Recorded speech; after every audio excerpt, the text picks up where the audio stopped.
Hey everyone, this is Leanne from Of Love and Shiplap and the founder of Sub That Tutorials and More. Please be sure to subscribe to our YouTube channel so you never miss out on any of our videos, and check the video description for a link to the Sub That mobile learning library app.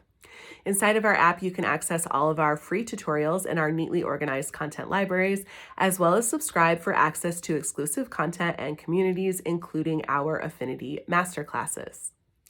In this tutorial, I am going to be showing you how to sublimate one of these stemless wine tumblers in a convection oven. Now, this tumbler is from Johnson's Plastics Plus. It was part of one of the recent Sublimation trend boxes.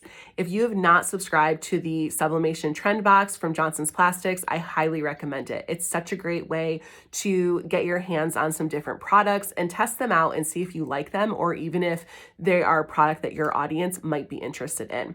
This is a really affordable way to go about it as well. You get approximately 8 items for your quarterly subscription fee. So that's every 3 months that it comes out.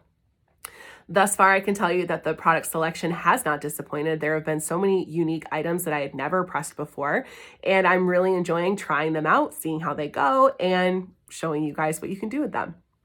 So the stemless wine tumblers do come in a variety of colors. This is the pink option, or magenta. And when you have a product that has really rich color like this, one of the things you want to avoid is doing a design that is, one, just really small. You want to avoid that anyways. Something like this full wrap design is the best way to go. But you also want to avoid doing anything that has a bunch of colors that are going to be impacted by the substrate color. Always remember that sublimation ink is translucent, so it's going to pick up the color of the substrate. In this case, that would have been magenta, and that can really impact the output. So my recommendation for something like this is to do an all black design, like a line art design, and that's what we're going to be doing. So I love that idea, and you can really kind of play with that however you'd like. We are doing a Christmas theme. Yeah, so we're doing a Christmas theme, but you could really choose to do flowers, whatever. Like, this, options are all yours. Line art ideas are all over the place. So this is a great product to sell on its own, especially if you do something personalized like we're going to do today. But you can also choose to sell this as part of a gift set. Now, I'm really starting to push the idea that you guys should be thinking more about how to add to your product to give it a little bit more perceived value. And that is because as we head into a recession, even as we're kind of looming on it, people are looking to get more bang for their buck. You can always have something listed as just like the product itself, but by giving your customer options, you increase the chance that they are likely to buy from you. So an item like this is perfect for like teacher gifts or neighbor gifts, or even just gifts for mom or gifts for your sister, things like that. Gifts for men too. Men are allowed to like pink and wine as well. But my point is that you can do this as something smaller with just like gift cards or maybe candy. And you can also do it as something a little bit bigger, like a mom's night in, where maybe you include a face mask and like those eye puffy things, and maybe like a face roller for decompressing the lymphatic system, like all of that kind of stuff too. So be sure to check out the marketing guide on these, where I do talk more about that. That's part of our exclusive content inside of the app. Let's go ahead and get some measurements and get started. Here is our wine tumbler. So with these tumblers, you can print all the way down to where this starts to round. And I think you can see it on the camera, especially because I have it on its side, but you can also feel it with your finger. Now, this product does come with a template. We want to get our measurements because our design is first going to be some type of rectangle that we're then going to warp into the actual template that this is, because this template has a warp shape, since it is smaller here than it is here. So we want to get our height, and then we're going to want to get our our circumference of this bottom section. The widest section is what we want to focus on. That way, when we combine our design down, it will look appropriate with the template on this product. So I've got my little fabric tape measure here. Find the end. Take our lid off. Now I'm just going to put the one there at the end because I find that it's just helpful. And we're going to feel for where it starts to change. So I'm going to say it's right about 3 inches. So we'll go with 3 inches as our height option.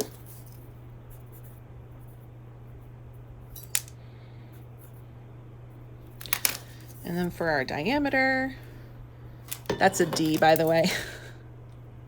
I just noticed that D looks like a 12 on the camera.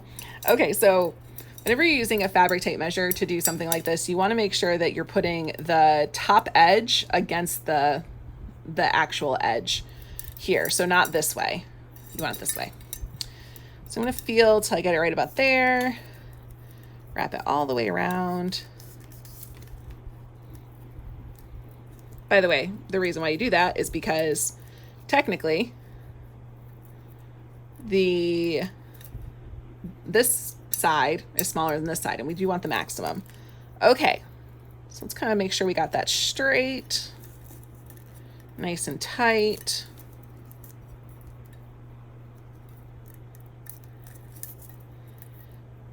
And looks like we're right at about 11 inches, so we'll go with 11 inches. As I mentioned, this does have a template, so we'll be able to just fit our design into the template.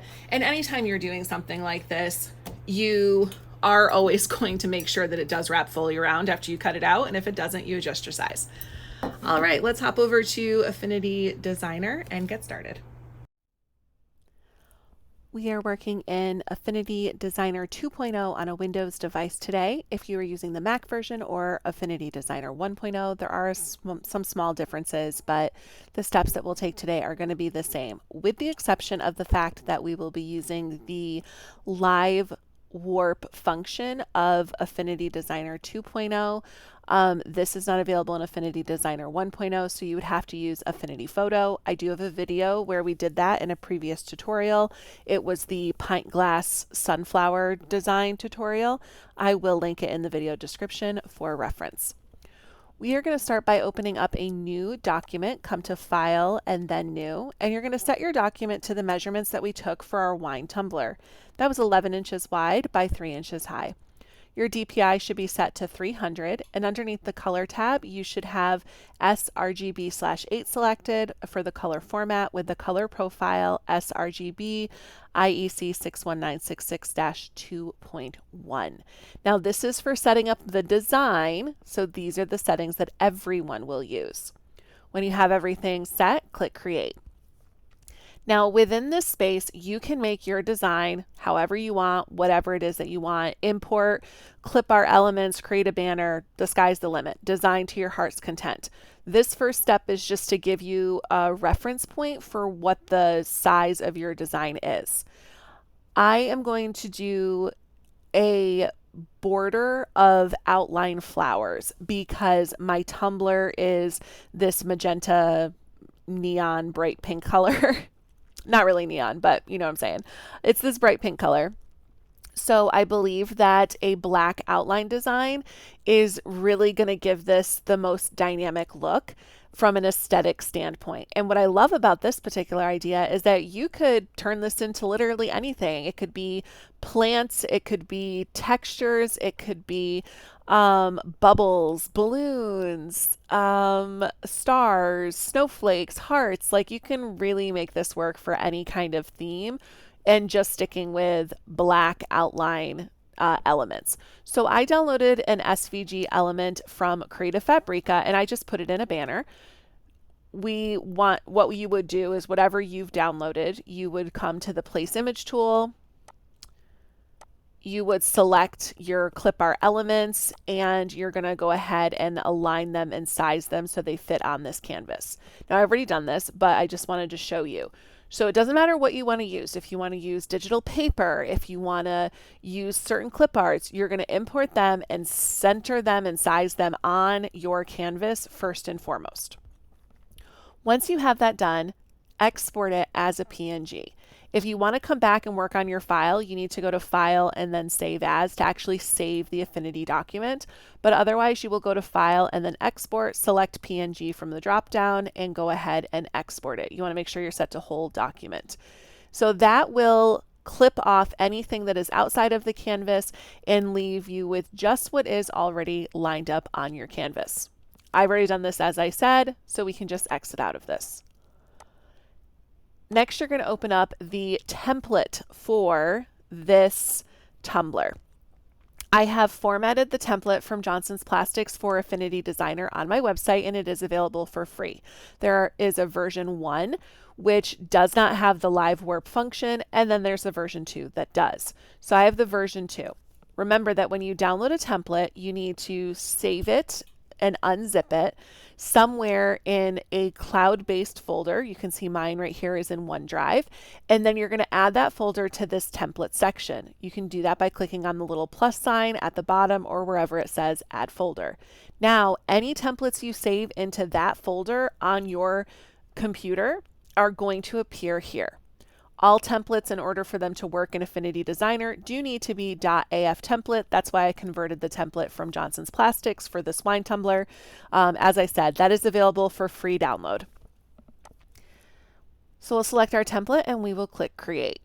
Because version 2 of Affinity Designer has this live warp filter in, all we have to do is select where it says Place Image here, and then choose Replace Image and select that graphic that we made. Now, you're probably going to need to make a few little adjustments. For example, this isn't all the way up, so I do want to move it up to the edge. I'm just going to use my arrow key to do that. And let's see. I just want to double check on my ends here to make sure that I didn't cut too much off on accident. So I just brought that corner in so it lined up there. That was good. And we're lined right up on the edge there. That's it. It's it's literally that easy to wrap it in there if you are using 2.0. So you just need to have those measurements handy and then select that option to replace image, and it will go ahead and align this exactly how you need it to be. So now this is ready for printing. The only thing you're going to want to do is if you don't want to have that blue line because you don't want that to accidentally transfer to your substrate. So select the print edge, and where you see that filled circle with the line, choose no fill. And before you export this, you're going to right click and rasterize, and then you're going to export this.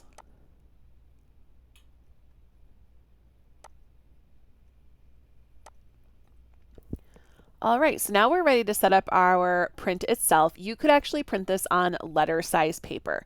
So when we click on this, we can see that it is a width of 10, little over 10.5 inches, which means we can put this on a letter size paper and just sort of angle it so we get full coverage. So let's open up a new document. This one is for printing now. So we're going to go to File and then New. And we are going to select our letter size design, and you want to have it in the orientation that your printer prints. For pretty much everyone, that should be portrait. So we're going to select that. You're going to click on that color tab and make sure the color format is RGB/8. Now, color profile for printing. If you are using an older Mac, you are probably going to want to try the Adobe RGB 1998.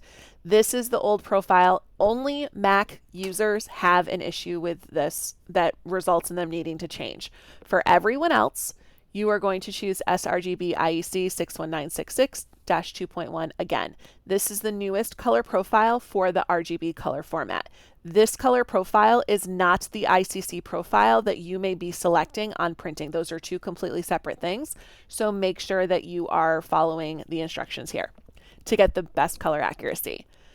Go ahead and click Create once you have that set. Select your Place Image tool, import the wrap that you just created, one click to align it, and then just sort of rotate it so that it fits on that page.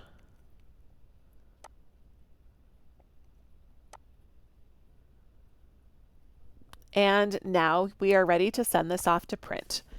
So we are going to be printing this with our Epson F570 Pro today, which also happens to be from Johnson's Plastics Plus. So you will come to File and then Print. You will choose your printer from the drop-down menu. You will click on Properties. You will set your page settings. We're just using letter size, so we're good. My source is going to be my auto sheet feeder. My printer settings is going to be rigid. When we hit acquire info, it should automatically show it. Fantastic. I don't need a print preview, but you can always choose that if you would like. And our regular old settings are fine. I literally never have changed any settings with the Epson SureColor printer. It prints beautifully every single time. It's fantastic. So I'm just going to go ahead and click OK and OK again and send it off to print. Once your transfer is printed, go ahead and cut it out. Now, I didn't worry too much about this edge that didn't have anything, but I did get it lined up nicely otherwise. So we are then going to make sure it fits. Always do this before you go taping things and whatnot so that you can reprint it if you need to. You will know that you have this right when it wraps around and your paper just barely touches. Now, the very top of this is rounded a little bit, so you want to be cautious of how close to that edge you get. I'm going to get this nice and tight. You want to feel around for any kind of a gap between your paper and your tumbler. So once you have it nice and tight, what I like to do to really make sure it's tight is to hold one side when I get it in place and then just really pull tight on that other one. There's also gadgets out there like the Pinch Perfect, which are great for this sort of thing. We're going to go ahead and add some tape. Oh, I shifted my paper a little bit, so I'm going to just pull that up. Make sure I'm holding that tight. Third time's a charm. There we go. And I always like to wrap it in the inside a little bit.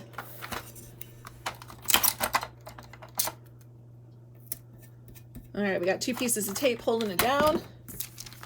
Johnson's Plastics is always adding in shrink wrap with their trend boxes to make sure you have everything that you need. Now, I'm not sure this is actually the right shrink wrap for this,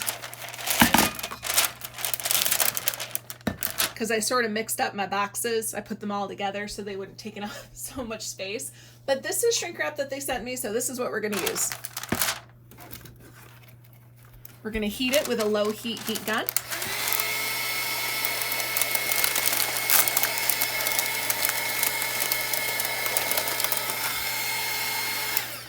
Now notice as I'm heating this, I'm holding it at the bottom. I always like to do the top and then the bottom and then the middle. That way we can be sure that we don't have any weird crinkles in it or anything.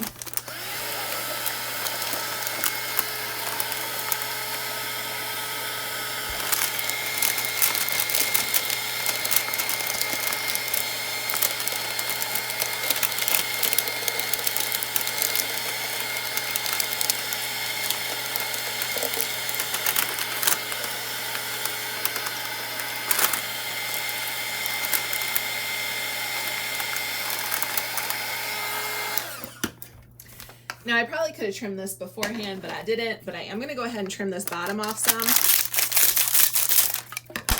just because we don't need that much shrink wrap.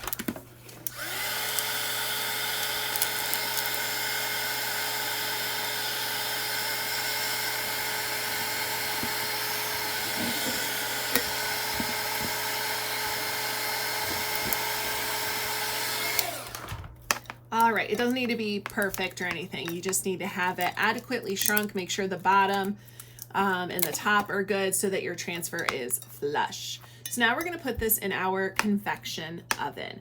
I am doing mine at 385 for about 6 minutes. I believe that the recommendation was 5 to 6 minutes if you are doing it in a convection toaster oven, so that's what we're going with. Go ahead and put that in. Ooh, it's not gonna stand up, so we'll go ahead and slide it on in. And close it up and wait it out.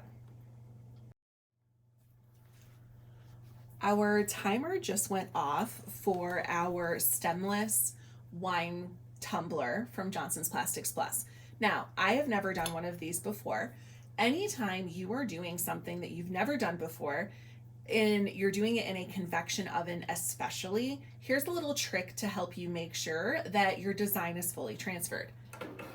So when I pull it out, I'm actually going to look at the design and make sure that I can, that's hot, make sure that I can adequately see it kind of coming through.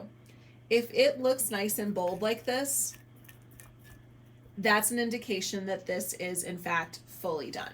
Now, also make sure to check on something like this that you don't have an uneven transfer. Like if some part looks a little bit lighter than the other, it's very hot.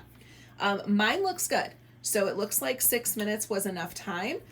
This part that you see here that's missing, that's where the tape is. It's okay not to see it there. But other than that, it looks great. So I'm gonna go ahead and let this cool completely so that we can peel it and do our reveal.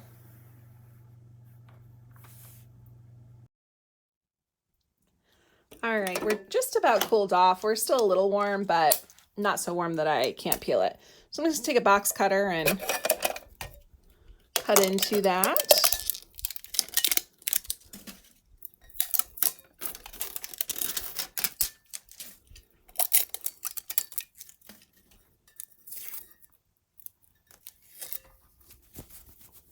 It's a little hot inside.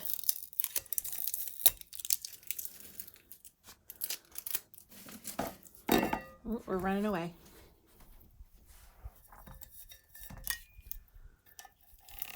So whenever it's like not coming up easily, I usually just take my box cutter at an upward angle so you don't scratch your blank.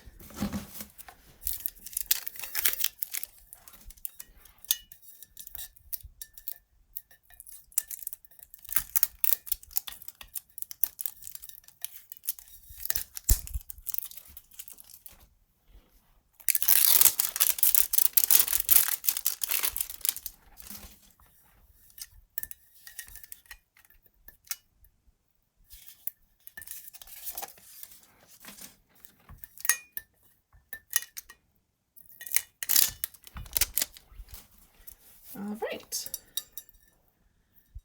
there we have it. Our transfer looks fantastic. Where was our seam line?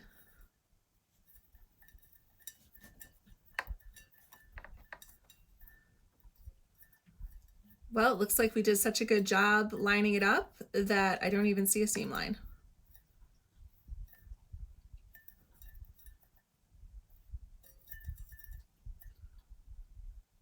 Oh, it's really, really faint. See it? Couldn't have asked for better results.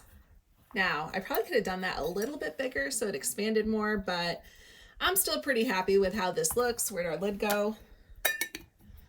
Here we go. And now this is a fantastic item to gift for any special occasion or holiday. Now, be sure to check out our full marketing guide for this. I have some ideas for how you can sell this both as itself and gift set ideas. Also, if you have not grabbed this yet off of Amazon, Sublimation notebook, yes, I'm aware you could just write on a piece of paper, but you know what? It's really nice to have something inside of a book. So inside of this, there's some blank pages, and you can write down relevant information for different products. So I went ahead and added the design space size, the shrink wrap, time and temp that we used, where it came from, so that in the future, when I want to do one of these, I have this for reference. Thank you so much for joining us, and I hope you have a great rest of your day.